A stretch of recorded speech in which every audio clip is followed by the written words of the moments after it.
So what is your background? How did you decide to work in film? Let's start there.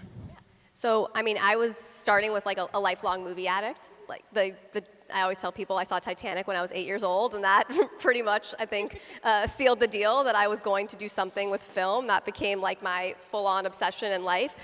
For me, I knew I wanted to work in film and that movies were my passion. But unlike a lot of people here who are such incredible filmmakers and know that they want to create film and be behind the camera, that was not something that was immediately clear to me what I wanted to do. It's like, I love movies, but I loved filmmaking, and I did, I would direct, and I was very into editing, and I was very passionate about that, but I was like, I didn't see that as my career. I just didn't think that I didn't think that being a director was for me. As much as I would have fun with it, I did not think that was my calling or my strongest suit. And I think, so I kind of struggled for years with figuring out where I was gonna land with that. So when I was looking at colleges, I wanted to focus on going to film school. Again, going to film school without knowing like what I wanted to do in film, but just be like, let me immerse myself in this and see. I did the same thing. It's along kind of like the general track, and it's like you're taking film theory classes and film history, but you're also taking filmmaking classes, and you're learning about everything. So I did that, and before that I went to New York Film Academy in Orlando for a summer camp, like a 6 weeks intensive, learning on how to use black and white reversal film and doing all the things. So I dabbled in a lot of areas, and even in film school, at one point I thought I wanted to be a trailer editor. That was what I thought I was going to do for a long time because I loved editing.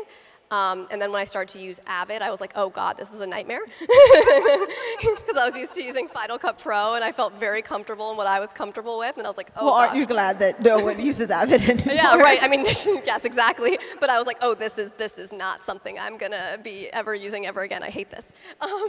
So I really admire people. Editing is so hard. But it was something I loved, but I just, again, didn't see it as a career path.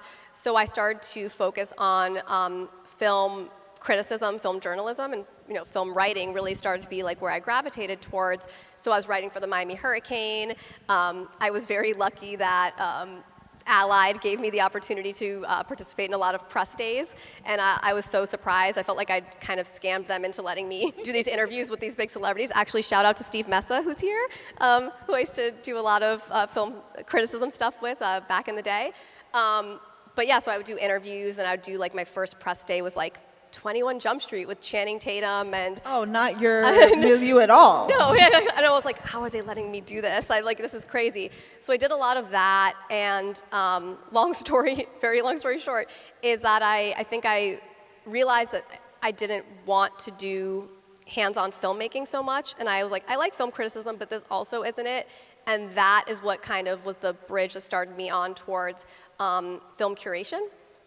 And I realized I love movies, and I love feeling like I'm a small part in bringing them to people and bringing awareness to the movies and helping connect audiences with these films, but I don't necessarily need to be the one making them.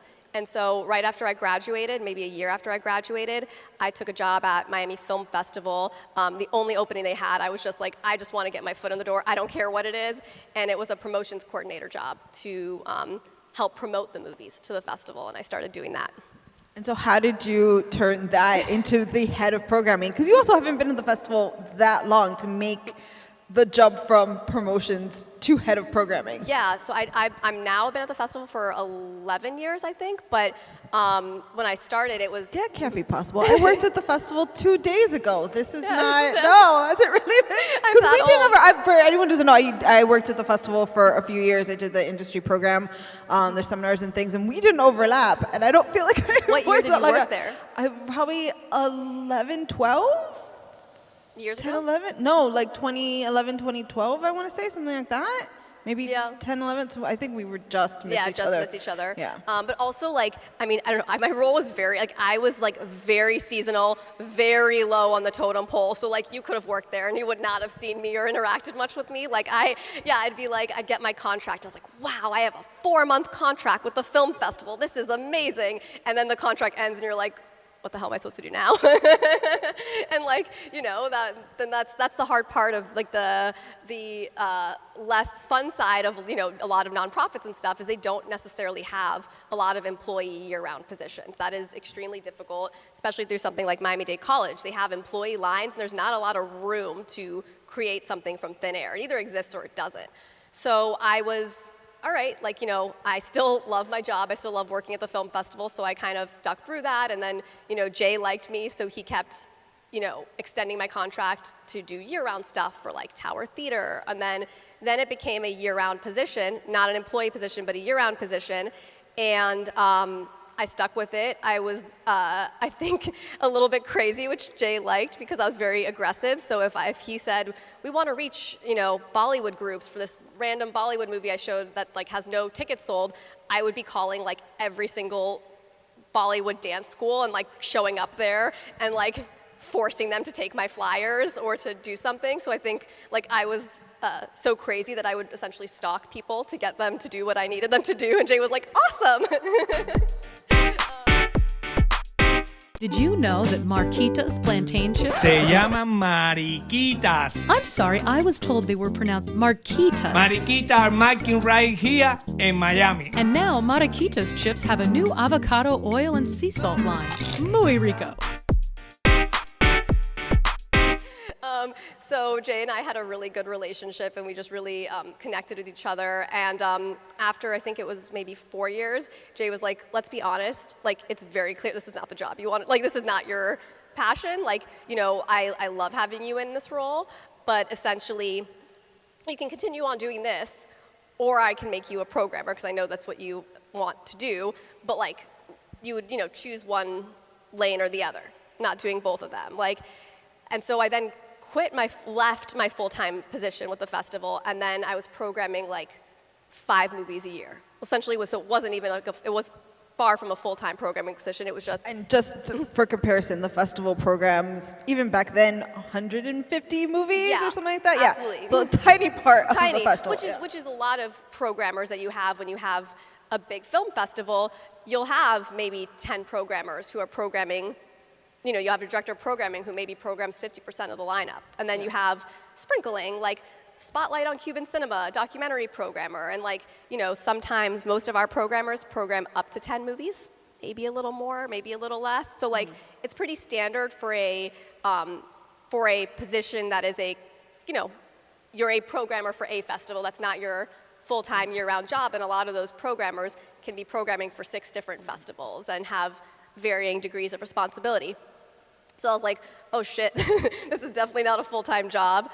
I stuck with it regardless, and then wait, before we keep going, in that time, did you have a niche of the kind of films you were programming where, as you were starting, where were you finding these movies? Was it from the festival kind of submissions? Were you going to festivals early on in becoming a programmer, or how did that work as you grew your career? For that one, when I first started, Jay did pay for me to go to AFI Fest in LA. So that was my first one. But I think even before I went to that festival, I think I started programming for one of the early editions of GEMS. So it must have been like around the 5th year of GEMS, 6th year, something like that. And I programmed one film for GEMS, and then I was going to program, you know, more for the main edition, which was in March and now is in April. And the first film I programmed was one that I would just read a lot about what was out there, which is still what I do in my job, by the way. You know, it could be director of programming or programmer of 5 movies. I read every single lineup I see out there in the world. I read about every acquisition deal. I read about just up-and-coming filmmakers, anything I can find about films that are out there that I think sound interesting. I'll scour IMDb and just click on random actors and see what they have in store. I think there's a treasure trove of things out there that you wouldn't readily know about. All that to say is the first film I programmed was a film called My Friend Dahmer, which was based on a comic book about someone who was best friends in high school with Jeffrey Dahmer, the serial killer. And it was a very unhinged, dark, slightly comedic messed up movie, really, really good. You guys should watch it. And I think my mom was like, what is wrong with my daughter? This is what she wants to bring to the world. It was a great movie. It was sold out.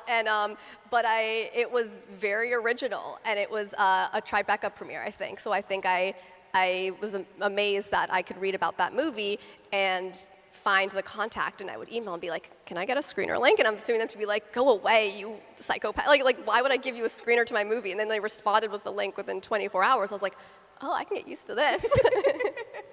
And that's how I found that one. I didn't even get sent to that film festival. It was just like, I had my little like template. Like, this is how I'm going to make sure that you know that I'm legit and that I'm not trying to like leak your movie online. Here's my template, here's my pitch, here's my thing, can I get a screener for your movie? And I would send so many of those out.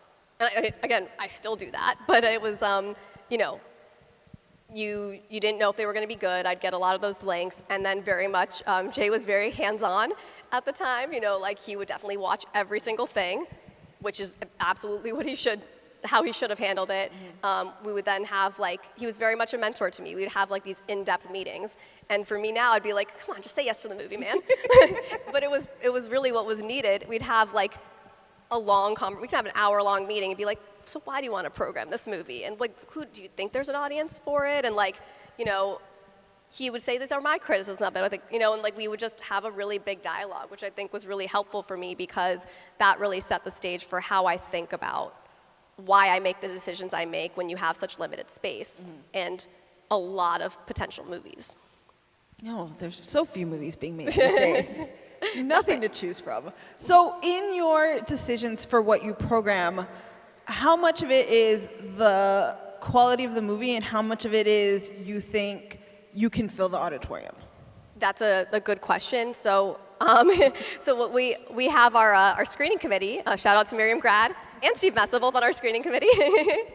And with our with our submission process is you submit your films via Film Freeway, and when people are reviewing the films, our screening committee, before it gets to me, it kind of has a pre-screeners that are essentially, we have 2 people watch every single film, and if the film has an average rating based on those 2 people that screened that film, a 7.0 or higher, it means all right, this is a good movie that should be escalated to the next level.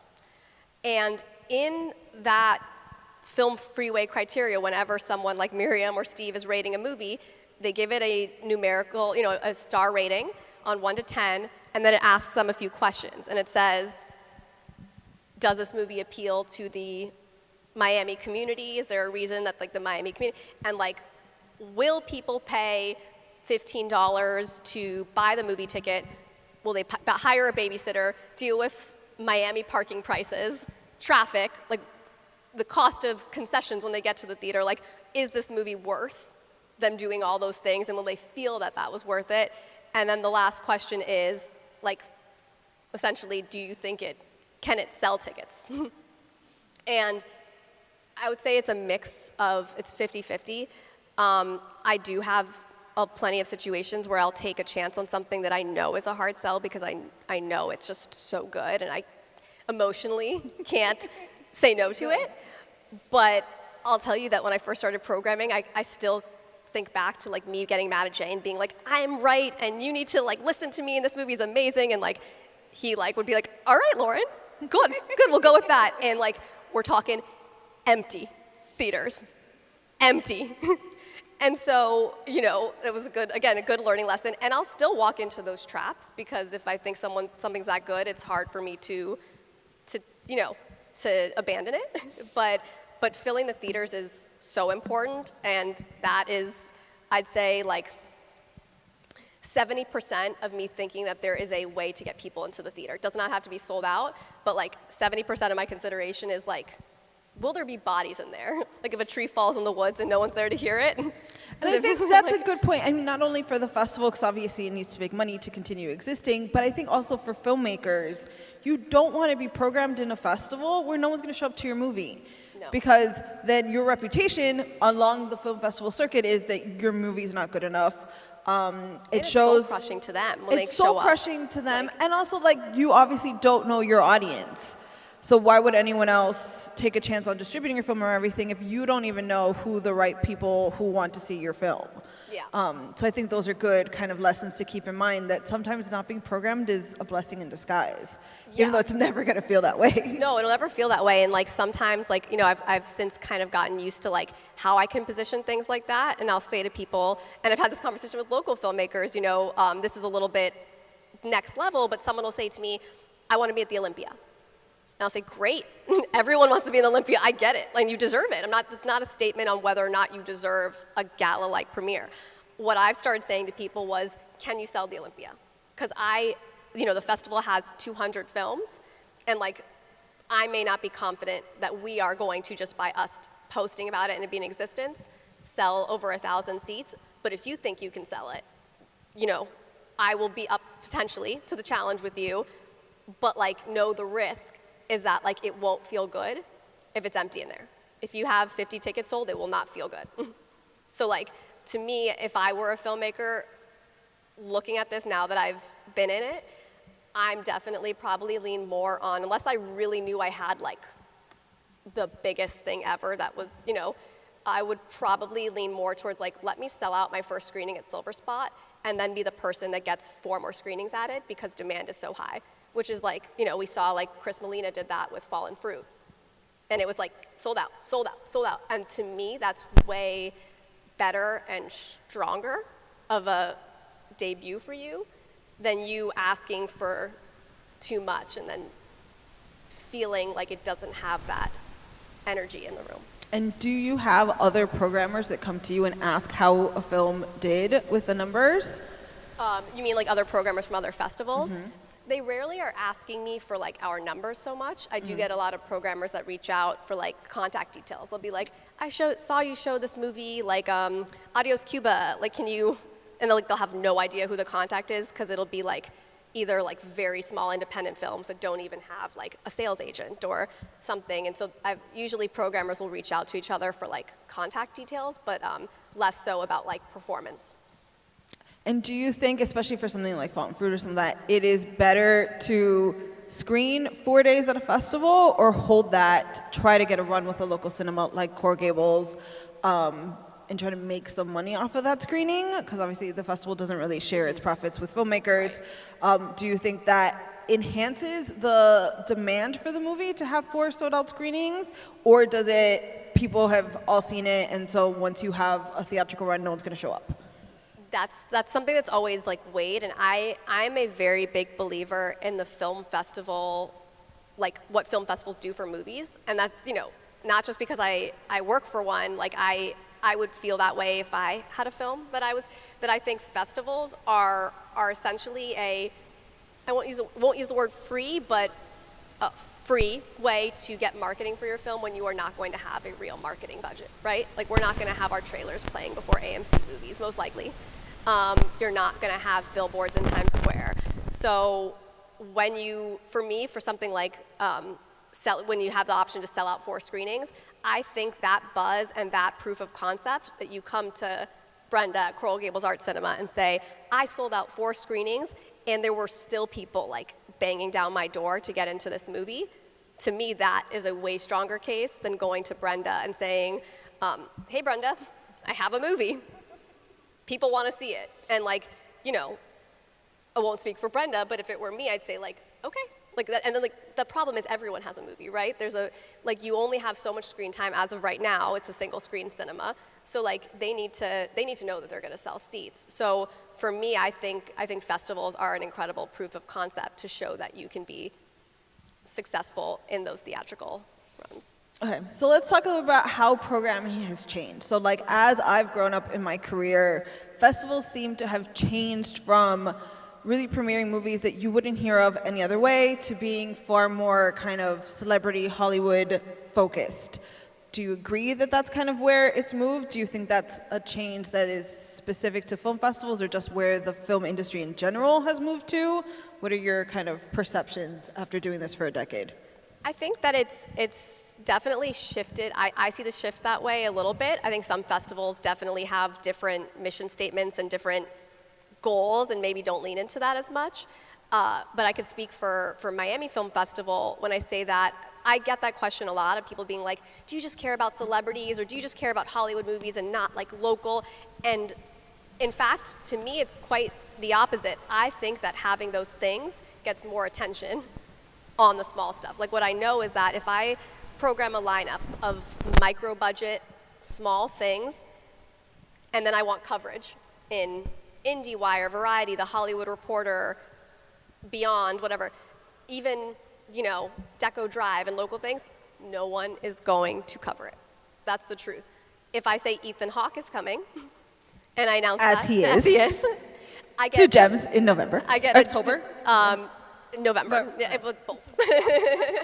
But I get like a billion requests for that. That starts to get blasted everywhere, and then that leads into the lineup being shared by all these massive outlets, and that includes mentions and recognition for all those independent, up-and-coming filmmakers and films. So for me, I do think that it's a necessary component to get the attention on the scale that I want to be able to provide for those filmmakers. When I, because of our Variety partnership, which is responsible for bringing Ethan Hawke for upcoming gems and other big guests that we've had, such as Nicolas Cage and Diego Luna and Tom Hiddleston, they will do a big feature on the festival, and I always talk about all the other stuff in there. Like we talk about why we're honoring Ethan Hawke, and then I say, they go, what are some highlights in the festival? And I say, The Python Hunt, directed by Xander Robin, or Mountains, directed by Monica Sorrell. You use that moment to then lift everything up and give a spotlight on it. So I do think they're very Hollywood focuses to a degree, but I also think that there's a lot of positives that come from that, because when else will local filmmakers have an opportunity to talk with Ethan Hawke, who is the kind of most down-to-earth person who's very likely to be mingling afterwards and just very personable. I think that's an invaluable resource also, and it costs a lot of money, but I do think it's worth it personally. I think that's an interesting thing to keep in mind, that that draws the kind of attention. So does the festival have an overarching kind of mission for its programming other than kind of getting butts in seats? Is there kind of a specific I know back many years ago when the festival was more kind of Ibero-American focus, it was really bringing in not only Ibero-American but art house films that you wouldn't really find anywhere else, that wouldn't find in theaters. Since the kind of reality of film has changed so much with streamers and with films becoming slightly more accessible, has that mission, the festival dropped as Americo name quite a few years ago, but what is the kind of mission of the festival now? So I still view it as an international film festival, even though we dropped the international from the name years ago, from Miami International Film Festival to Miami Film Festival. I still view that as the mission. I think every year, my goal is to at least do my best to top the amount of countries that are featured in the lineup. So you'll read our press release and it'll be this is our largest film festival ever with 200 films from over 40 countries. And that is something that I am counting. I am looking. It is not, it is done with great intent. So, whenever we talk about, are there a lot of Hollywood stuff? Yes, but I assure you this is mostly, more than not, there are independent international films, and that stuff is just getting the most attention in the headline. I think we still view ourselves very much as one of the biggest festivals when it comes to Ibero-American cinema. We definitely are, I think, one of the top destinations for that in the US. The amount of submissions we get are huge, and we have 2 different programmers who are focused specifically on that. We have Yvonne Cortarello, who is incredible and programs for a myriad of different big festivals throughout the world. And then we have, she's our Ibero-American programmer, and we have Alejandro Rios, who's our Cuban films specialist programmer. So that's still a big focus, but I think that we've tried to combine while having a huge focus on Ibero-American, to include that with international cinema from all over the globe, and also kind of sprinkling in that Hollywood flavor. That's sort of the balance we're working with now. But outside of kind of where films are coming from, is there a specific kind of other mission you're going through? Is it finding unknown names, it's finding a specific genre or theme, or is there something else you kind of go into, or does it change from year to year? Do you go into a program kind of with something you're looking for, or really the films that you find kind of shape what the program looks like at the end? More of the second part of like, I usually see the shape coming together based on when I start programming, and I usually see it pretty early on, but I'll be programming and I'll be like, oh, okay, I'm seeing a lot of stories about immigration, or a lot of stories about, like, you see topics which usually correlate with what's going on in the world, and that's why a lot of filmmakers are telling specific stories. And so I usually find the theme and the mission of each individual edition kind of happens organically, and then I start leaning into it and shape-shifting a little bit that way. But for me, it's always very important to find like new voices. And we have our Jordan Wrestler First Feature competition, which is a 10,000 cash prize to the best jury-selected first feature in the lineup, and that's one of my favorite categories to program for personally. I mean, I love all of them, but that one, and I think this past year we had a particularly strong year, is that you'll see these films, and they are so good. I mean, they seem like they're the 5th feature people have been making, and you wouldn't really know that it was a first-time filmmaker were it not like big bolded letters saying like first feature competition. And so that's something that's always important to me. And then I've seen those films that are in that category. Like just now I was at TIFF, and like the first film I saw was a movie called Mile End Kicks, and it was from a filmmaker named Chandler Levac, who won our Jordan Wrestler competition, I think it was 3 years ago. And so it's really nice to see them making these big movies now starring like Barbie Ferreira, and like see their career grow like in front of you is like particularly special. That's amazing. Have you seen a lot of filmmakers that kind of got their first big break at the festival do more big things like that? Is there any kind of filmmaker that you've kind of followed that you kind of programmed really early in their career? So many. I mean, I think like this one's interesting. I mentioned him already, actually. Xander Robin. I mentioned The Python Hunt, which it's won. It's such a great film. It's so good. It's so good. Like, I really hope that, I'm sure it will play in South Florida theaters eventually, and I'm sure Brenda will be on it, because she's amazing with all the programming at Gables. But what's interesting is when I was on the screening committee, before I was a programmer, I was on the screening committee, and I remember seeing a movie called Are We Not Cats?, which is Xander's debut. I'm like, that name sounds familiar. Yeah, and I saw it on Film Freeway. That was one of the submissions that was sent to me, and I was like, oh, this is really good. Like, I was shocked that something this good came into my queue. Like, sometimes you're used to seeing like a lot of not great stuff, and that was like really exciting to me when I saw that, like, that was so long ago when I was back on the screening committee, and to then see, he's having his like next film world premiere at South by Southwest, and like it was very cool to go from me seeing something as a screening committee member to seeing their career like go to this, and to be doing like a documentary when his first film was like a narrative feature. It was so different. Yeah. That's awesome. So let's spend a little more time for people who kind of want to get into programming and festivals. Do you have any advice for them? Has it gotten harder or easier kind of as you worked in the festival? What is it like for people who want to do this kind of professionally? To become programmers? Mm-hmm. It's difficult. I'm not gonna lie. It's like I sometimes call it like a fake job. Like it's a very much a real job that doesn't feel like a real job. It sounds like the kind of job that's in a movie, like like a manic pixie job in a movie that, like, sure, that's not a real thing. It is a real thing. It's just there's so few positions in the there's a lot of film festivals, but it's difficult to just apply to a film festival and say like, I want to pick your movies, and then be like, great, here's a job. So, I mean, my advice, just based on my experience, is to get your foot in the door in whatever position is appealing to you that you think you might be good at, that's available at a film festival, and like get your in. That could be volunteering with the festival, that could be getting on the screening committee. And I think once you have a good back and forth with one of the programmers, even on the screening committee, I think that they are paying attention to that.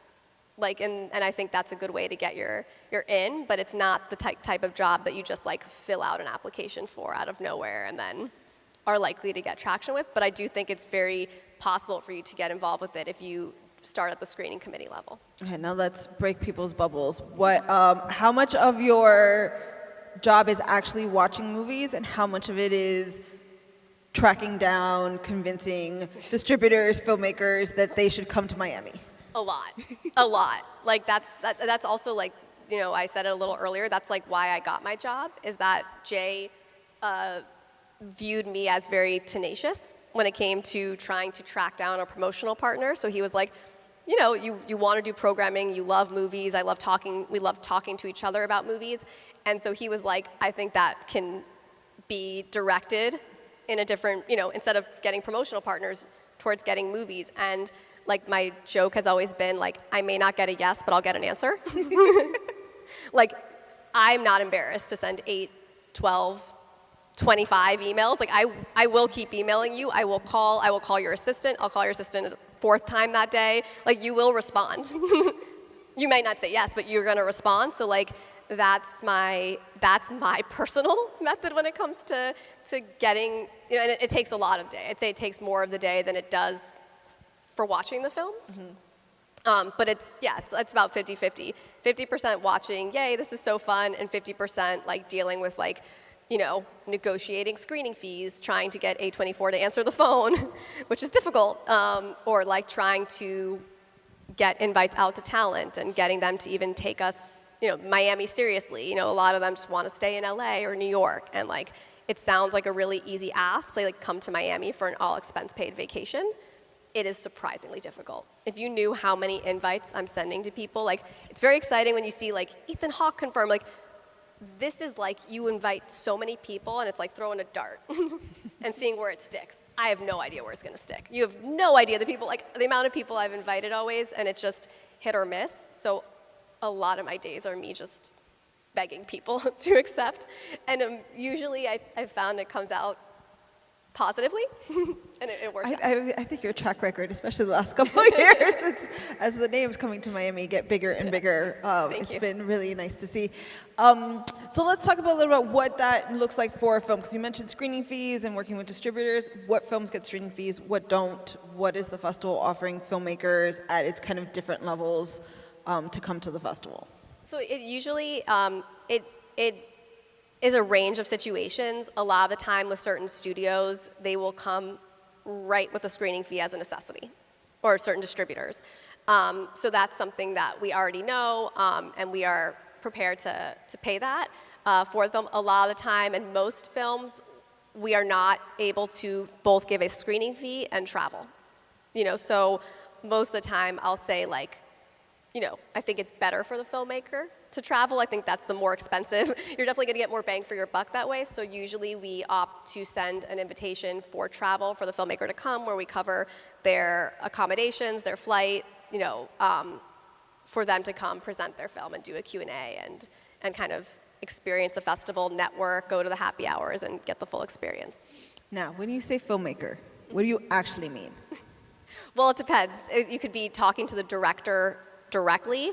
I could be talking to the producer, who is, the one submitting on behalf of their director, or you could be talking to a sales agent or a distributor, but it's usually the director that I'm.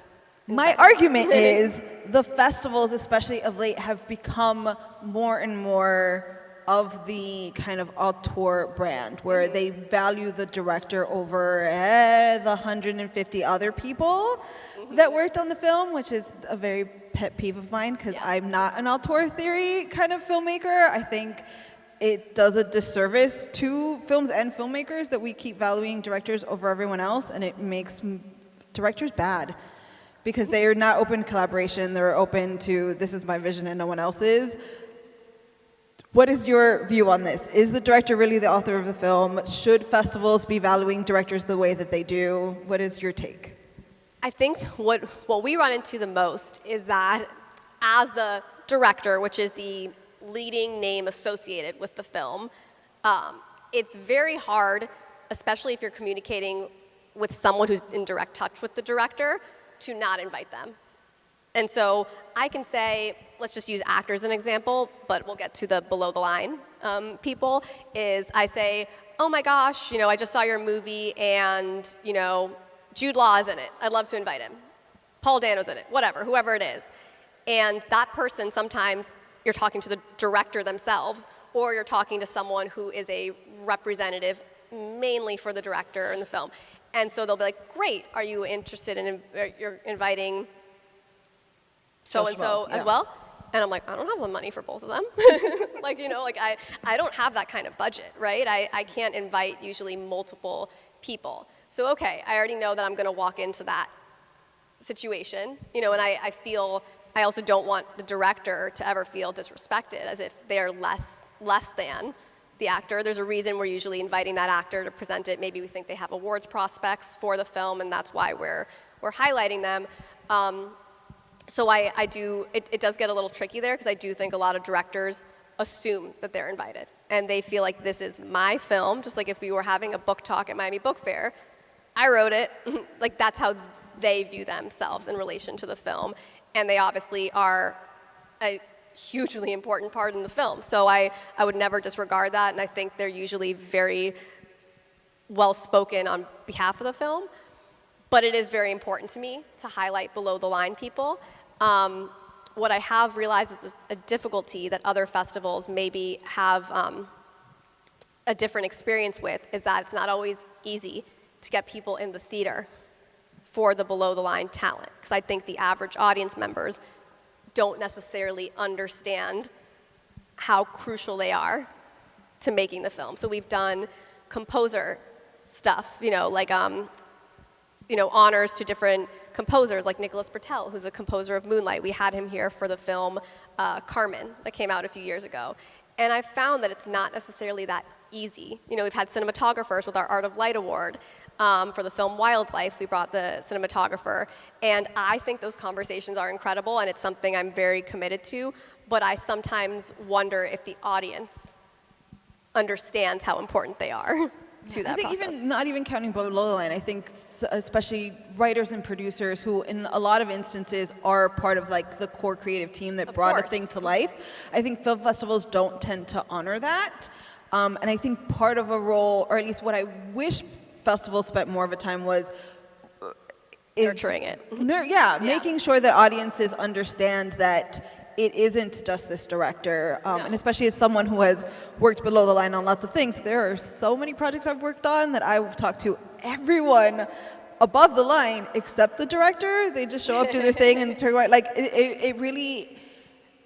I was never super into auteur theory. When I was in film, I have my degree is in cinema studies, so I do study kind of all of that stuff. So I wasn't always convinced of the auteur theory when I was in school, but after having worked on crews, it's like there are so many decisions made before a director even shows up. Oh, yeah.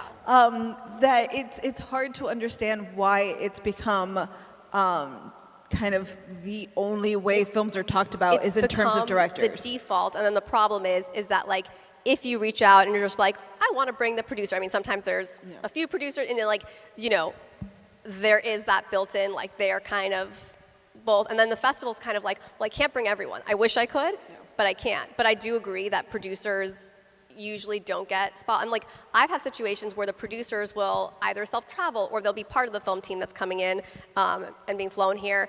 And like, sometimes they choose not to speak and they give the director. So like, you know, you don't want too many people on stage, and you'll say, they'll be like, okay, I'm here, and like, I'll be notified that they're here so that I can give them a shout out, but they'll choose to not be part of the Q&A. So I think sometimes... I mean, I think producers need a whole education on like, your role is important, and also like... So I think it's up to them to also start to say like, no, I want to be in the Q&A, and like, make sure you talk during the Q&A. You know, sometimes like I have a few people in a Q&A, and that there'll be people that like, just kind of stay silent or like look to the director to answer. Even the actors, like everybody's kind of like, I don't have an answer to that, and they like, Simon? Like whatever, like, and you know, for me, I'm like, you know, your role is important, then like, you have something to say. You were there on the set. It's not just the director, but I do find that people are very quiet when they're not the director often. Yeah, I also think that part of the problem is that no one knows what the hell a producer is. And no, they everyone have no idea. defines it as different thing, and everyone likes taking the producer title no, for have, reasons no, that they don't earn. Again, those are personal pet peeves, and we'll move on from that. It's fair. So we'll open it up. If you have questions, raise your hand. We'll interrupt. I could talk to her forever. So if you have things you want to know, we want to hear from you and turn this conversation wherever you want to take it. But let's talk a little bit about filmmakers, especially ones who don't have big stars and big things in the movies. What is the best approach to getting noticed on Film Freeway? Does it make sense to approach you personally, especially if they're local filmmakers? Or what are the things you encourage filmmakers to do and wish more filmmakers would never, ever do? I definitely think trying to make direct contact is the most important thing because, like I mentioned with Film Freeway, it's an imperfect process, but it's a process all of us have, is that we have 3,000 submissions around that come in. I know something like the Sundance Film Festival has closer to 20,000 submissions that come in. And I wish I could say that they're watching 20,000 films. They aren't. They being the lead programmers or the head programming team, it's physically impossible, right? So the screening committee or having pre-screeners is just highly necessary. And what one person thinks is good, you're just taking someone's word for it at that point. And so for me, especially if it's local, if it's a local filmmaker, if it's filmed in Miami, if it's filmed in Florida, if it's about Florida or Miami, if you grew up here and you made a movie totally somewhere else about something totally different, let me know. You think that if it's in Film Freeway that you're automatically going to know. People don't automatically know. And for me, I think make your Film Freeway submissions as thorough as possible. If you have bragging points with the film, include it in your cover letter, include it in your plot, whatever little area you have to write in, be thorough. Because sometimes you'll say here's our cast list, and it's hidden on a different tab. If you won an award somewhere, make that very clear. You won the top prize at the Santa Fe Film Festival. All caps, whatever you need to do, make sure that's clear. If the film has a connection in any way, shape, or form, write it there. I prefer for people to reach out, even though my inbox gets crazy sometimes. I would rather know, okay, this is something that's I should have an eye on. It's the local filmmaker. I want to make sure it fully gets its due. But the only good way for that to happen is for someone to reach out. Awesome. So the audience full of people who will be emailing you as soon as this is over. But I think that's great, and I think most people are kind of nervous of if approaching them will then backfire and make it so that you're oh no, I can't believe they're harassing me about this. No. So it's good to know. Now everyone in Miami is going to be reaching out. Okay. Do you find that local films do well in Miami? Are local audiences coming to local films, or is it really the theater only full with family and friends? No, they do really well. I in general think the default is that they will do well, but I do think, similar to what we said earlier, a little bit of that is you kind of carving out your own destiny and you being an active part of making it successful, So yes, of course, let your friends and family know. There will be a lot of friends and families, a lot of people that want to support you just because, if I made a movie, I am under no, idea that, it's because the world really cares about the movie I made. I know, so many of my friends and family will be there, and, that's part of it, right? Because now you have a sold-out theater, and that makes it seem like people want this. And then you get more, and then the audience shows up, in my opinion. But, you need to be your own best advocate. So I do think they do well, but I also think you need to be getting the word out also. Hi, Lauren. Thank you so much. This is super insightful, and I just look behind the curtain, I guess. Just on this trail of thought, and I've run into this at another, with Austin Film Festival. I had a film. I was curious about how you support the PR and marketing. So I did film play over there, and they were great. They had a team that was kind of PR and marketing, and they did a session with the filmmakers. And then we kind of got a list of press to approach, but we were kind of left to our own devices to do that. I'm curious if that's standard, and it's tough, especially if you're from a different town and you're trying to help drum up an audience. But how do you guys kind of help your filmmakers? So just to make sure everyone heard, how is the festival help with PR for films that are accepted into the festival? So for us, I think rather than giving you a list of people to do outreach to, we have a national publicist who is handling more of the larger scale, more of the celebrity type stuff, bigger stuff, right? And then he's doing the press release that's going to go out to Variety, Hollywood Reporter. That's its own separate press release that's done. And then we have our local publicist. We have an incredible PR team at Pinzer PR. We love Pinzer. We love Pinzer. She's the best. And they handle it for us. So usually I have a meeting with them, and I'm saying, like, their focus is local. Like, whether that means local filmmakers or local outlets. They are everything that is on the ground here. So I'll have many very in-depth meetings with Pinzer PR where they'll be like, give me the highlights that I'm pitching to journalists. And I'll say, this is our biggest made in MIA film program ever with 12 local features and 25, 40, whatever it is, like shorts, and I'll give her the highlights, and then she's pitching it. So, and we'll then say specifically, this movie in Miami is about the gentrification of Wynwood or whatever the subject is, and here are the descriptions of the movies, and then she will kind of be like, well, maybe this outlet is good for this, or maybe we can get this filmmaker on South Florida Live with you when you're doing an interview. Like, she's sort of doing her best to get everybody their due, and she's pitching all those local things to Miami New Times and to Miami Art Scene, Art Burst. Like, she is pitching all those local projects, and when she is in having those calls with them, she's letting them know about the projects. But, we do have local filmmakers that then, of course, always ask to be connected with them so that they can have that. Yeah, and so you can say, like, give more information about your film. Be like, I have this person who, this is why this element of my film is significant, or why I think there's attention that, that will be helpful in, getting coverage. And they will work with you. Like, Pinzer is very dedicated, and she's very used to getting these calls, and I've found that she gets really great coverage for everybody when given, like, the details. And do you think that more of the coverage comes for films that you push, or films that, like, the filmmakers really go to Pinzer, go to whoever is doing that and push? How much of a role does the filmmaker itself play in getting kind of this coverage? Both. Like, I think you have to be vigilant. Like, for you, like, yeah, like, you be, like, and I mean, know that she's doing her all, but it's definitely not bad to, like, remind her and be like, well, have we tried XYZ? Do you have is there any, connection, or is there someone I can reach out to? Like, you can ask those questions, and she will make it happen. But I think it's we're already working on it, but it does not hurt to, like, be your own best advocate for that. Where's it? Hand over here. I think a good example of what you're talking about is the movie Los Frikis. Yes. Right?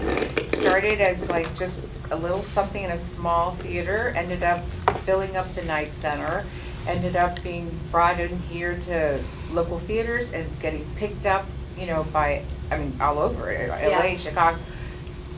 It just... No, Los Frikis was a big one. I made it also help that Phil Lord was one of the producers.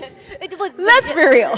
No, but like, also, like, you think, when you have any kind of name, be like, put them to work. Like, but I say, even without putting them to work, like, Los Frikis is a movie, for those who don't know, it's about this group of people. It's a fictional version of a real story of this group of people in Cuba who injected themselves with AIDS because the sanatorium where they took care of the AIDS patient was better than being a normal person in Cuba and had better treatment.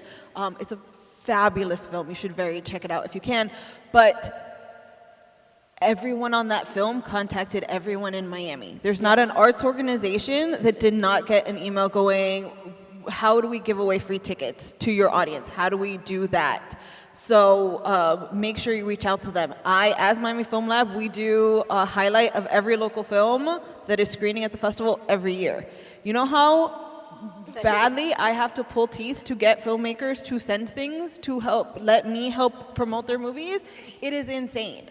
There are people who want to help get your film made and get audiences. You just need to put in the legwork and make sure you do that. I know that you're busy, you have other things, you have other films, you have maybe bigger outlets that you're trying to go after, but every little bit helps, and you don't know what is actually the thing that's going to move the needle. So if someone's, offering to help, take them up on it. No, but that's also a great point, is, like, I can't tell you how many submissions I get or how many films that we're working with that give you almost no marketing materials. They give you, I wouldn't even call it a full sentence as the official synopsis that they submit. And then it's like, look, I can write a program note. I like doing it. I want to, right? I want it.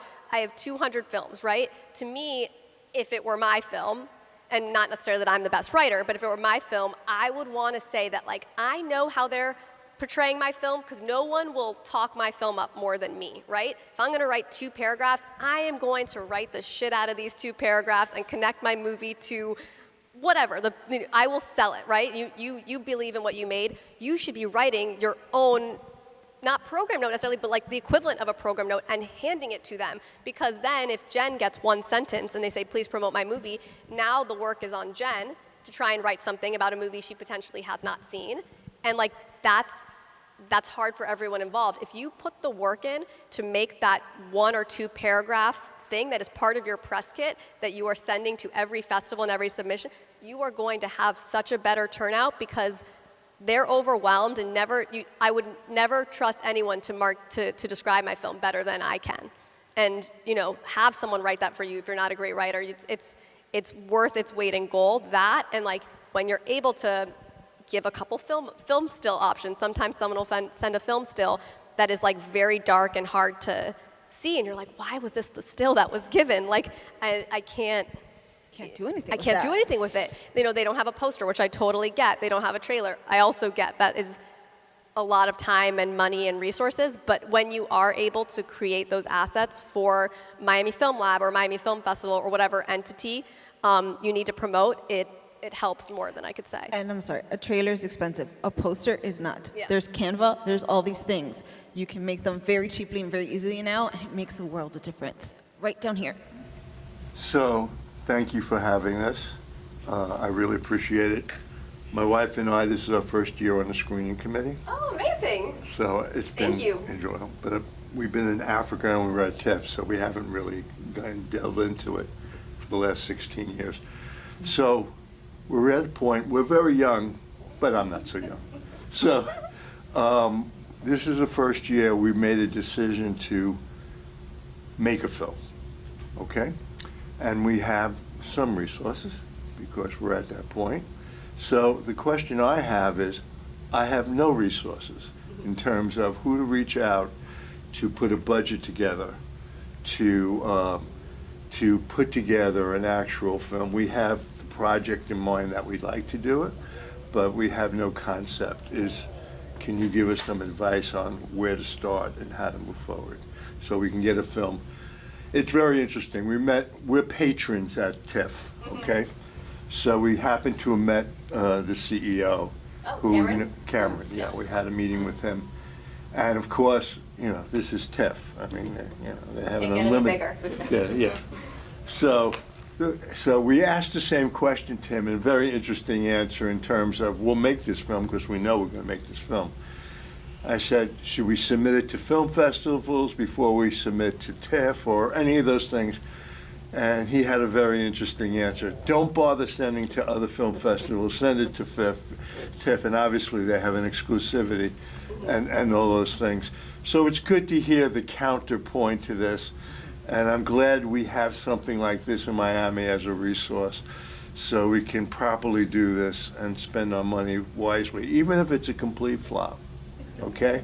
But at least it's a passion of ours that we've done for years, and so long point to a short question. So where can Amy and I go to try and get those resources so we can put something together? Well, I think Miami Film Lab is one of the best. You have Eddie Moon from WEG right here, which is also an incredible resource. You have Filmgate. There's organizations like Oolite Arts. There's so many. Miami Film Lab is incredible. So there are a lot of organizations that are very good resources when you're trying to get your film. So that's the first step. Obviously, when it comes to funding, there are grants that you can apply for. So I think just do as much research as you can about what Oolite Arts is providing, what the Knight Foundation is providing. Look up WEG, look up Miami Film Lab, look up Filmgate, and just kind of familiarize yourself as much as you can with those organizations. When it comes to the question about submitting your film, I think that's I love Cameron's answer to that. I actually feel a little differently. My opinion is that it's kind of like applying to colleges, right? Like if you, I hear a lot of people, they'll be like, my film's going to Sundance or my film's going to Venice, and like I never mean to be disparaging. I would never say this to them because like I'm sure your film is great. I'm sure you're passionate, and I have no idea, right? But like most of the time, what I'm thinking in the back of my head is, okay, like like your film is probably not getting. Good luck with that, right? And like look, people get their films in there. It is really hard. But to keep the numbers in mind, it is harder to get into Sundance, Toronto, Venice, Berlin than it is to get into Harvard. It's is that true? That sounds true. It's a much smaller percentage. It's really small, and they already. The truth of the matter is, and it's not a truth that anyone wants to hear. It's that those festivals and programs already know a lot of the films before anything. They know that, Barry Jenkins has a new film. Check. We're going to be programming that most likely. Like, I would love to say it's all curation and for the art. It's not. They use certain filmmakers, certain stars. They are going to program them. It is predetermined. It's written in the stars. It's happening. So if you say that there's 100 films in Sundance, I don't know the exact number they program, I would say 70 of those films, and that's me being like lowballing it, are already huge people involved that their movie is getting in. Now, if there's 100 slots, that would leave, again, with my fake numbers I'm making up, 30 slots for the people who don't have any resources, who don't have any big stars, any big producers, any big directors available to you. So like I'm very much like the movie it's very low percentage to get in. That doesn't mean it doesn't happen, but I think submit your film all over. And then you leverage the offers you have to the festival that is your best option. So yes, we all want Sundance. It's probably not going to happen. You could still try, though. I always am a person of like aim high and don't be discouraged if you don't, get it. But I would say submit it everywhere that you're interested in, and that what you do is you say, hey, Lauren, I would love to world premiere at Miami Film Festival if that's your intention. Say, we already got into this, but we really want to hold our premiere for you. That makes me want it more. Like it's kind of like dating, right? You want what other people tell you is good, right? So like it's not that different. It's kind of like a proof of concept. You're saying like other people want this, other people have said it's good. Have as much that you can to like boost you up, and then I think you get more offers that way. Yeah, and I think also like keeping your film on the shelf is never a good thing. And I know so many filmmakers who will hold out for not even TIFF, but Tribeca and some of these other great festivals, and don't submit or like keep a very good film festival on the hook, saying we want to screen there, but only if we don't get into this one. That happens and then I know many local filmmakers have done that in the recent future, in the recent past, I should say, and then your film can't premiere because the festival's already been programmed and all the slots are taken. Yeah. And then to your point about finding crew to do your budget and stuff, yeah, I would say the best thing is to come to the events that either we're doing or some of the other arts organizations and meet other producers, other crew members who want to do a thing, and pitch them. Be like, this is the movie, this is the story I'm working on. Is this something you want to be a part of? Especially if you have some money, a lot of...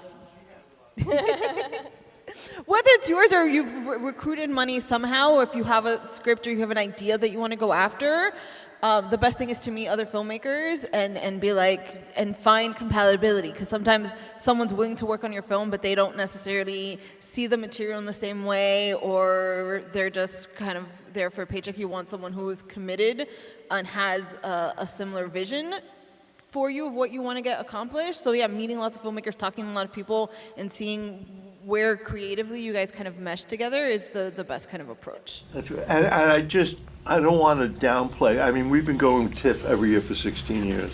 That's why we became patrons. We appreciate it. It was a good education because, like you said, at the Q&As, not only to see the big blockbusters, but we focus on the small films that actually made it. And you see their passion and their commitment, and how the program has introduced those films and how they curated it to get it to TIFF.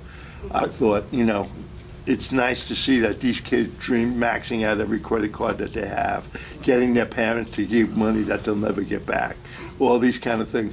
It was nice to see that. And so at this stage in our life, that's why we decided. But we wanted to start, what's step one?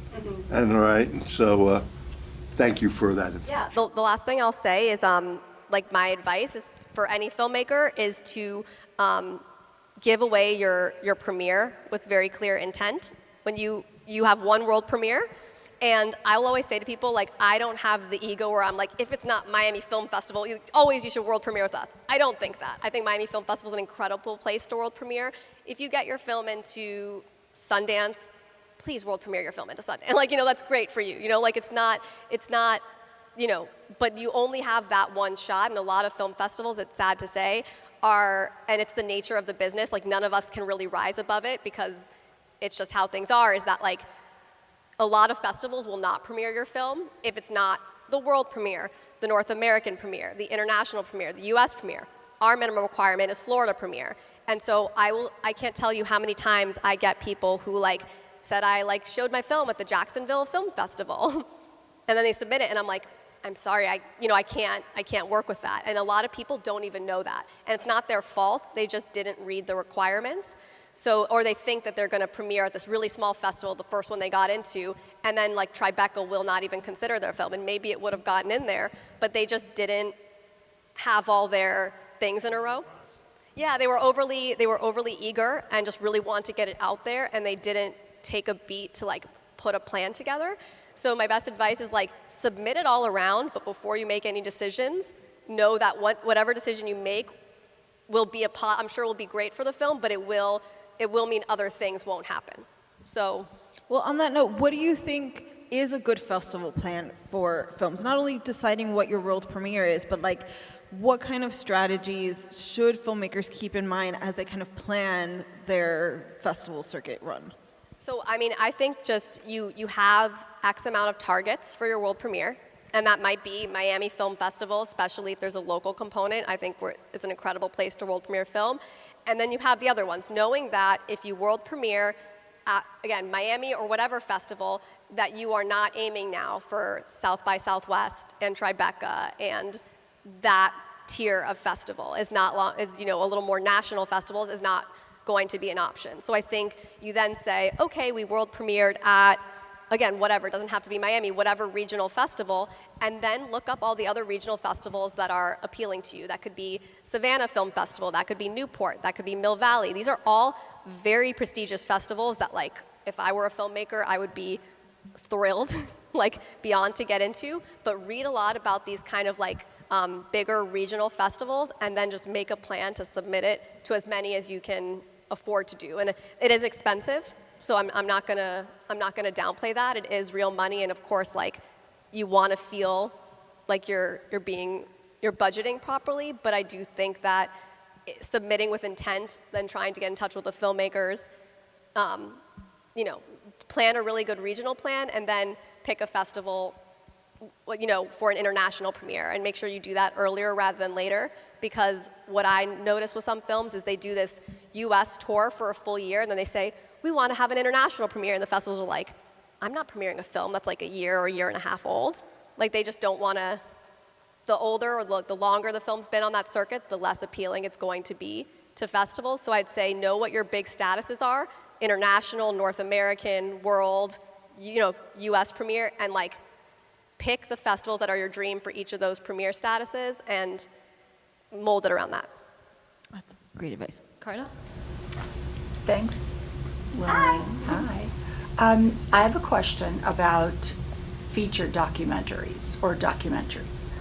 Is there a different level of consideration, or do you consider documentaries at the same level as a feature, or what's the difference, if there is a difference in that?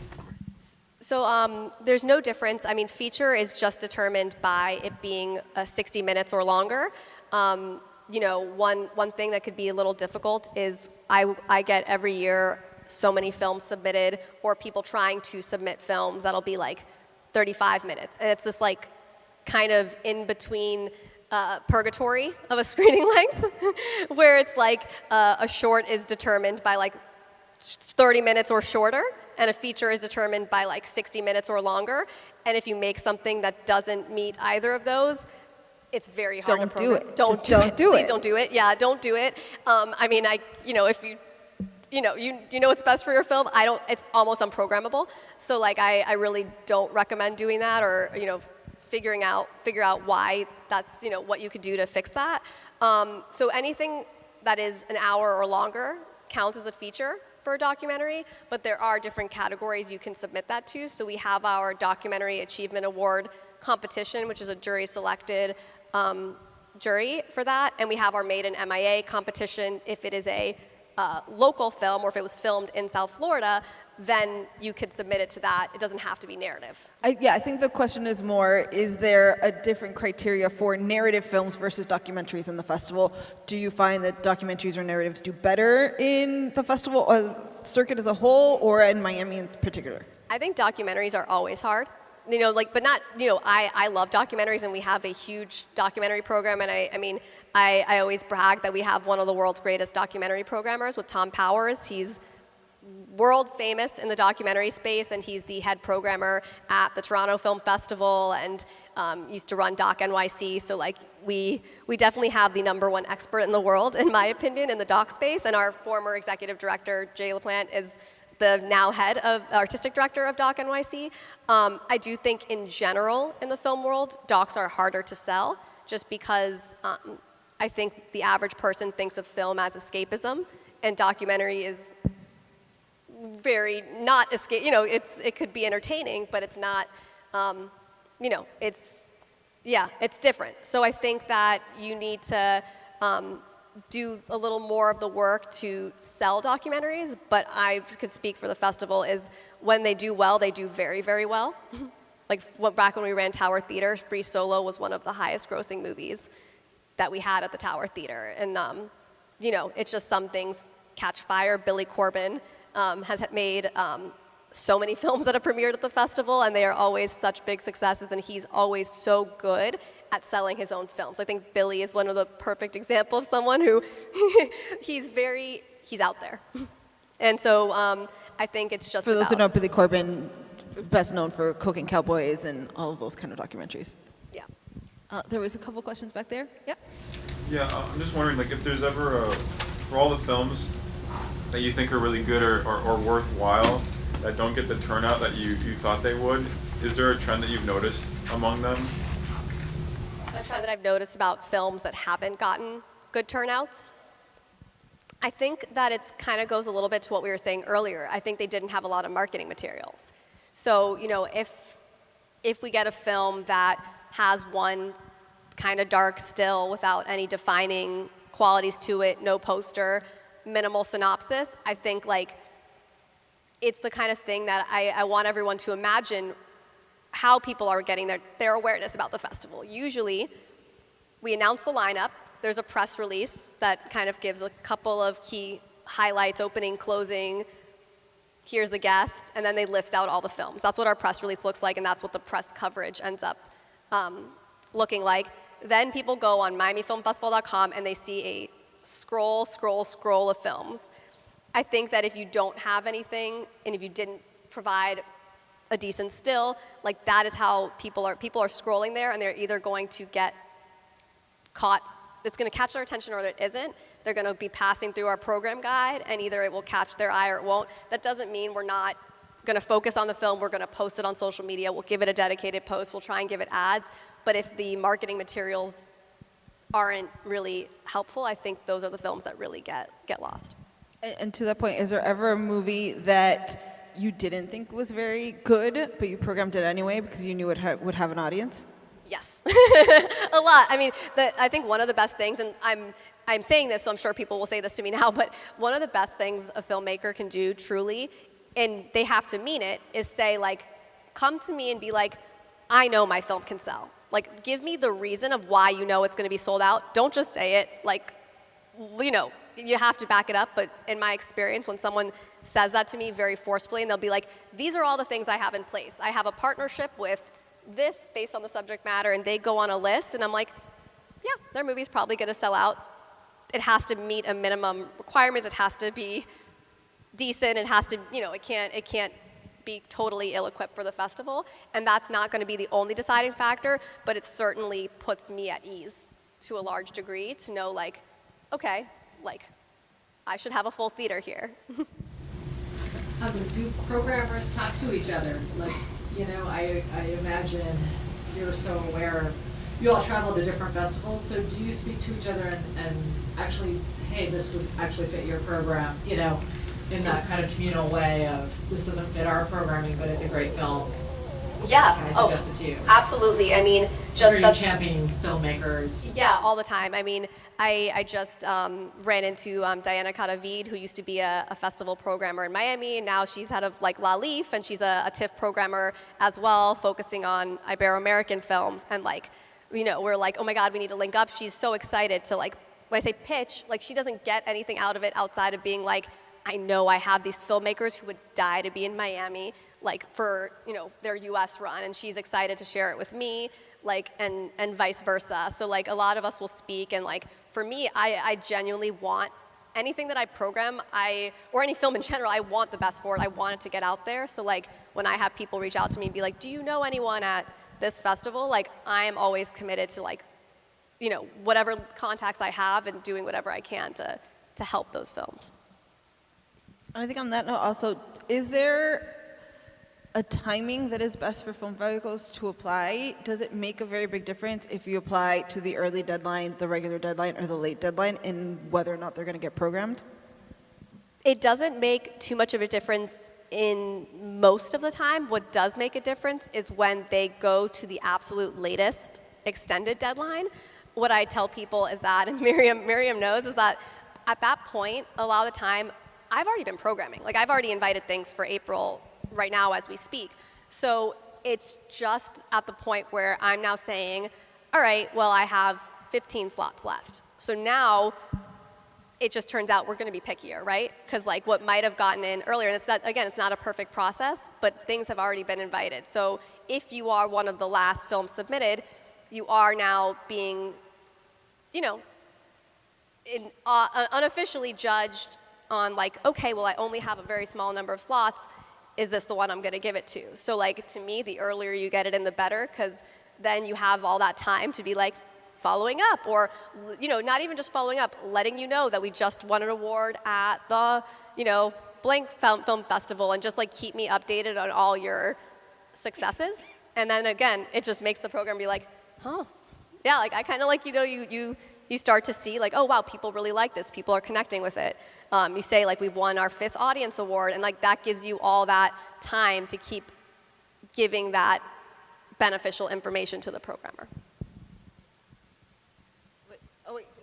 Do you have something to that point? Yeah, go for it. Validate what Lauren has said a little while ago was, as far as when you submit your movie as a screener, I like reading the bio and the statement before I see the movie. I know there are some screeners that like to go in blind and then read after, but I read it before, and it just really, just really complements and gets you in the right frame of mind. The more, not necessarily if it's a statement. Some statements are like, oh my God, okay, this is like a lot. I'm like, do I even have to see the movie at this point? But it just really gives you a good basis, and it just sets you into the right tone and frame of mind to get. So it is important. It's like you can be a hype man for yourself. Like, I don't know, like before I watch anything, like personally as a moviegoer, I feel like I love getting myself excited to watch it. If I'm going just to the movies, I'll be like, this movie just won the audience award at TIFF, and Jessie Buckley is getting so much, like I hype myself up, and I'm like, yeah, I can't wait to watch this. So like, I feel like just the most information you can to make this sound like such a exciting movie. I get excited as in my job to read that before I watch it, so. I'm curious about the selection for shorts. Would you say it's just as hard or easy to get in with a short film, or do you have more applicants with short films? And is it the same screening process where you have two people reviewing it before it gets to somebody? It's still the same screening process. I do think it is easier in that we have more room for shorts. So like in the sense that like a feature could be anything from an hour and a half to 3.5 hours, depending on the film.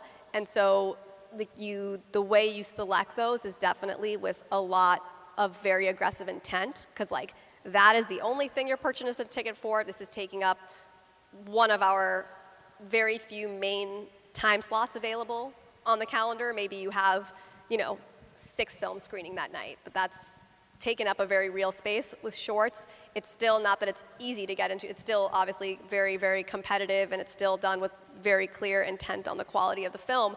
But we have multiple shorts, we've had as many as 10 shorts blocks, and we can add more shorts in as we, within reason. You have more wiggle room there. Whereas like when it comes to the slots I have for features, it is pretty cemented. And on that note, 2 things. One, the percentage of submissions for shorts versus features to the festival, do you get more shorts or more features? I think we get more shorts, but I would have to look. I've never looked at like percentages, but based when I'm looking, I do see more. But I also think that has a little bit more to do with more people who are cold submitting and are starting off their career are shorts filmmakers a lot of the time. So I think that is just more like present, but it doesn't, overall we land at around 80 shorts, and a little over 100 features is what we end up accepting. And then to that point, yes, there's slightly more wiggle room for shorts because of how many go in a block, but do you also think that makes it harder for some shorts to get programmed because they have to fit some sort of theme? Yeah, definitely. I mean, that's something that frustrates me a lot of the time, and I usually do my best to find a way to accommodate it, because I don't want anything to not get accepted because of our programming constraints thematically when the film is really good and worth it. So I will sometimes I'll create a block around it, and I'll say, great, well now I have to find a new theme. And I've created some general ones. I don't do most of the shorts programming personally, but I do watch a lot of them, and I do advise on all of them. And so like I've started doing like a female-focused shorts block, which gives me that room to not necessarily be programming by theme as much, but stories that I think are more female stories by female directors. So sometimes I try to do slightly more like general or open-ended blocks to accommodate some of those. But yes, you're right. Like a lot of the time when it comes to short docs, for example, it's really competitive because I'm only going to have maybe 2 short documentary specific blocks. One will be like homegrown local Miami short docs, and one will be general short documentaries, and those tend to be longer. So maybe there's room for like 6 of them. So now if you made a short doc, you do know that like there is very little space for some of these specific types of shorts that are not more general. And again, the length of shorts. It can't be more than 30. It has to be 30 minutes or under. But I will say that like to accept a film that's 30 minutes is really hard. Like I don't. It's almost impossible. It doesn't mean it can't get in. But like imagine that like everyone's coming to a shorts block with like 7 shorts, and then like the blocks are usually supposed to be like, I think the sweet spot is like 80 minutes or under for a shorts block, and now your film is like, and usually under than that 80-minute number, and your short is 30 minutes. Like it feels like it takes up the whole thing. So if you're able to, I really prefer 20 minutes or under, and even then, like 15 is kind of the 15 to 17 minutes is kind of the longest of the easy ones to program. Once you get longer, it becomes more difficult. And is there an ideal time for a short, you think? Are the best shorts 5 minutes, 10 minutes? No, I think 15 minutes, because like sometimes you have like a hearty story to tell, but it's just 30 minutes starts to get really, it's so hard for the programmer to fit it in. Even if you want to, it's really, really hard, and we struggle with it a lot. So what one filmmaker did that I actually thought was really smart was she made 2 versions of her short. One was a longer version and one was a shorter version, and she was like, hey, do have a preference. That was like the shorter one, please. And like she sent me both versions, and I watched both versions, so at least I felt like I had the knowledge. But it was like, and I've spoken to other programmers who also looked at the same short, who said, "Oh my God, I didn't realize there was a shorter version." They were so excited. So that kind of opens up your festival possibilities. So like, it's something to consider. Sometimes it's not possible to maintain the story, but if you have an option to get Now, us the question is, was the longer one actually better? I didn't think so. I think that's the lesson with all shorts. It's hardly ever better longer. Yeah, no, it's usually not. But like, if you are so attached to it that you physically cannot like separate yourself from it, at least make a shorter version to give yourself that like shot in hell to get it in, sort of. And so I thought that was clever to do. And have you noticed like a lot of films where you would consider like great film but just wrong timing, and like how has it changed dramatically of like what, like since streaming services, what audiences come out to see? Yeah, so I've seen a lot. There was a documentary that we showed, I think it was 2 years ago, that I loved so much, called I Know You Love Me, and it was a true crime doc that, you know, long story short, it was about a woman who started a romantic or sexual relationship with a nonverbal, I don't know if the word was patient, but someone she was helping, and the family sued her for abuse, and she was trying to say, no, we have this nonverbal commitment. Like, it was a true crime case where she was trying to defend herself, where the family was saying that this person was not able to consent to it. And it was a fascinating documentary, very, very hard to sell. I don't know what it was about it. It's a tough subject matter, but like, I kind of thought that it would be like a fascinating debate type topic that would get people like very fired up. Was just not selling seats, and then it became the #1 most streamed documentary at the time when it went to Netflix, and it was like #1 on their chart. So I think sometimes, for whatever reason, something doesn't catch fire in that moment, and I don't think that is indicative of its worth to audiences. It just, for whatever reason, I think it was the wrong time, or it was up against something that made that difficult, and then the movie had like a very successful.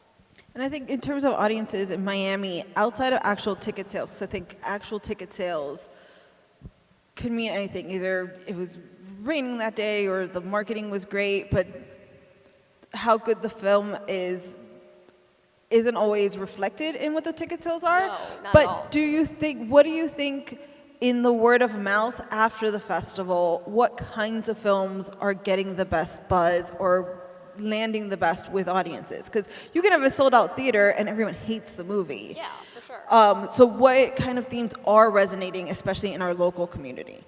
So I mean, I think, like you said, like a movie could show to 15 people, and then that be the one that I can have every single one of those 15 people who were in that theater come up to me and talk about that movie afterwards, and I'll hear more about it sometimes than I did about the movie that had 800 people in there. And that happens. So like, I don't discount the importance of that and the word of mouth, and those films often go on to, be extremely successful. I don't want to make it sound like most films don't have full theaters. Most films do have full theaters, but it's all to say that like, when you have 100 films in the lineup, sometimes, it takes a little extra work to sell them. When it comes to themes that do well in Miami, I think always stories about immigration always are very particularly like close to the hearts of people in Miami, about assimilation. I think stories about Miami always, I think we love to see ourselves on screen, and by ourselves I mean our city. So like, I know that I'll even take my parents, like my dad gets so excited, he's like, Ocean Drive! I'm like, yeah, Dad, okay. Like, and he wants to be like poking me, like, I know where that is. I'm like, yeah, we all do. and he's really excited, because like, for as big a and world famous, well-known city as we are, like, we have so many great movies about us, but it's not like 2 million, 2,000. Like, it's like, we know the really big Miami movies that have been like very famous, The Birdcage, or There's Something About Mary, or certain movies that like you remember are like filmed here. But our audience loves it. They get really excited, and I think that's why certain films just like really, really take off locally, is that people felt that it had something to say about our culture and our city, and the audience responds to it. Okay, now that you've been a programmer for a long time, we've recently expanded into actually producing movies, and you became an executive producer for Checkpoint Zoo.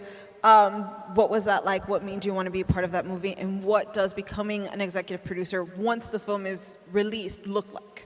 Yeah, so I mean, on some hands, it's kind of like what you're talking about, where it's like, I feel a little bit like, I didn't have anything to do with the creative process. That doesn't mean that producers don't have anything. I think executive producer is a very It's a very specific thing. So like, I tell people I'm an executive producer. I had nothing to do with the creative process of the film. I wish I did. I didn't. I came on when the film was completely picture locked and done and had already been a year on the festival scene. And I came to be one of the investors in the film's theatrical release and became an EP in the process of that. So I was really involved in once it was making its way to theaters, in helping it with the very, very non-existent amount of money we have, get into art house cinemas and get press coverage and get some attention for it.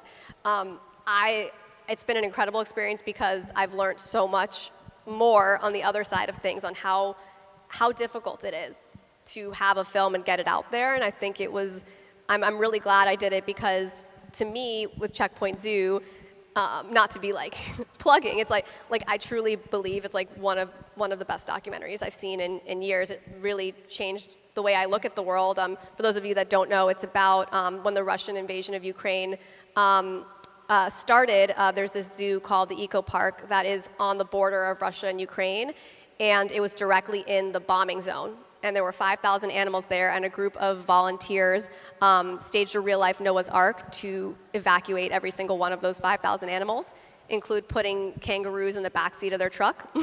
And these are just normal people that had to move.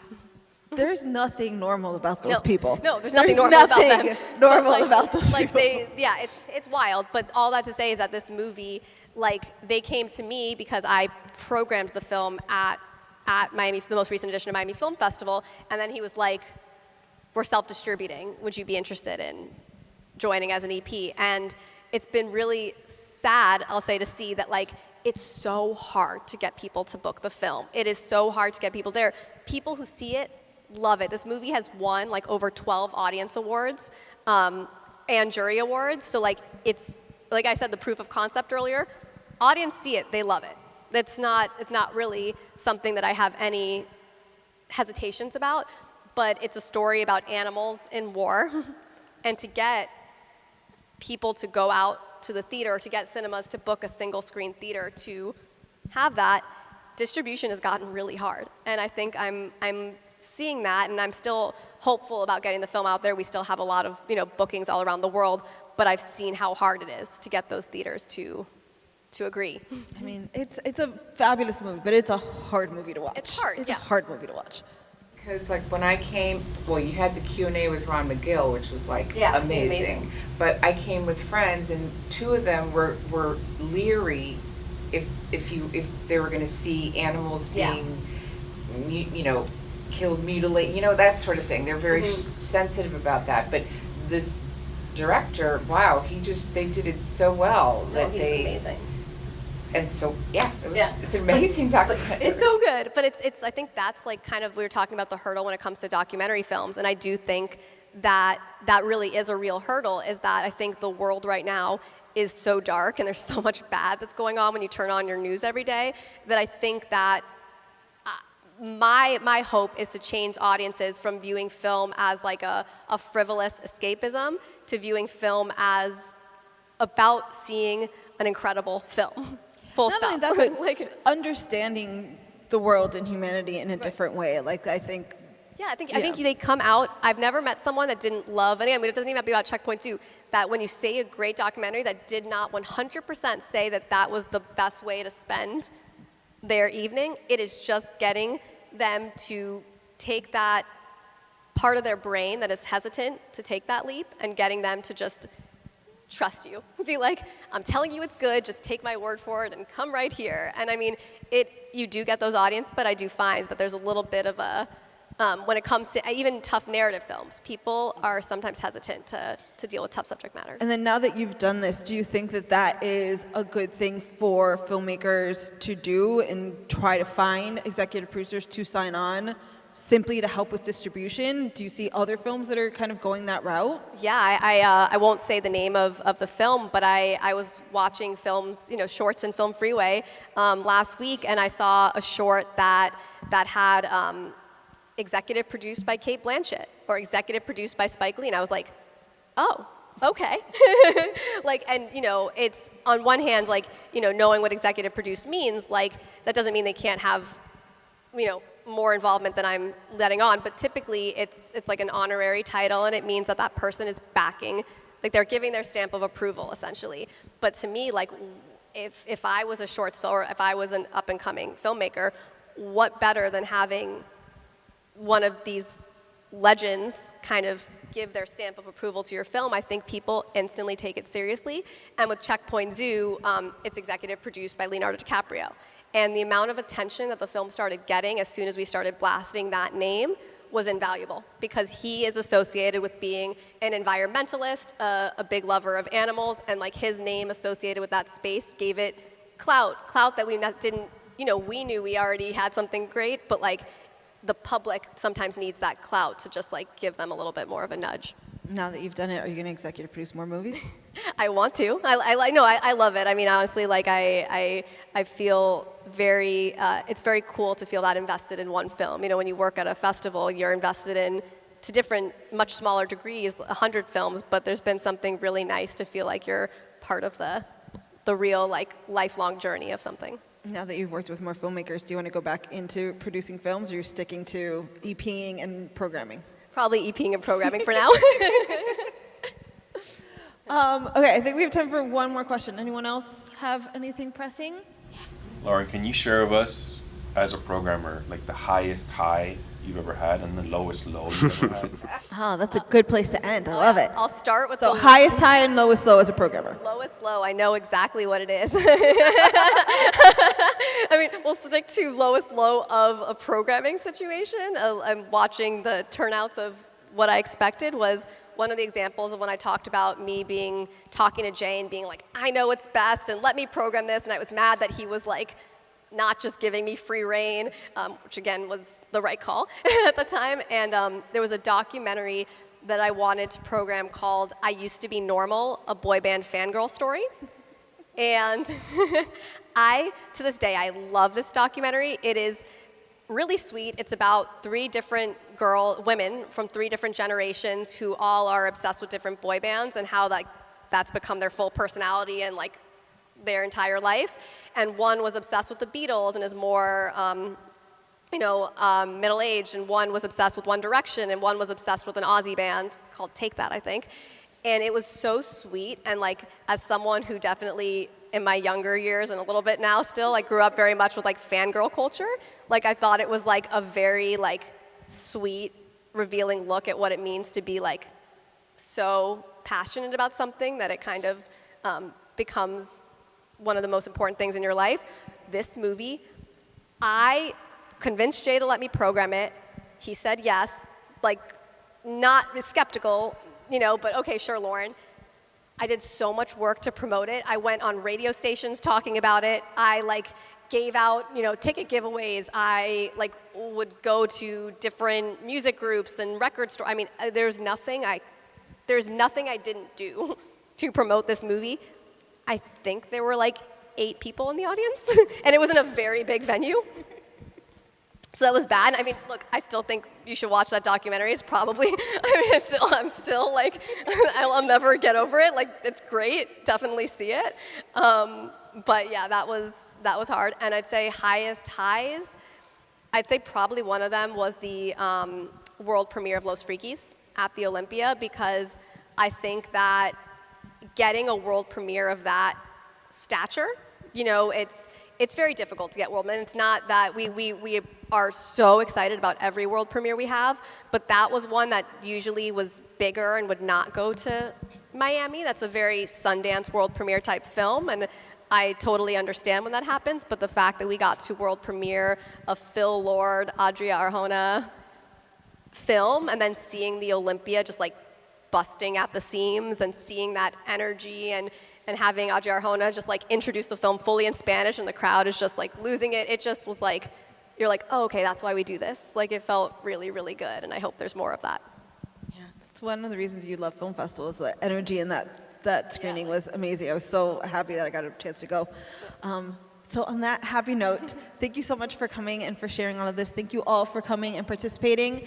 Thank you. The good news is we actually just got our grant for this program renewed, so thank you to the Coral Gables Community Foundation and their TriStar Lifelong Learning Fund for keeping conversations like these alive. The video will be available on our YouTube channel at some point in the future, so if you want to revisit some of these pearls of wisdom, I hope you will. Thank you all so much for coming. If you want to know more about Miami Film Lab and what we're doing, please reach out, follow us on all of the things at Miami Film Lab. And if you're a filmmaker, make sure you submit your film to the Miami Film Festival for the deadline in November, yes? November 1st is our regular deadline, and then, end of December. But don't wait till end of December. And then check out the Miami Film Festival Gems lineup being announced on October 1st. So exciting. Okay, thank you all so much for coming.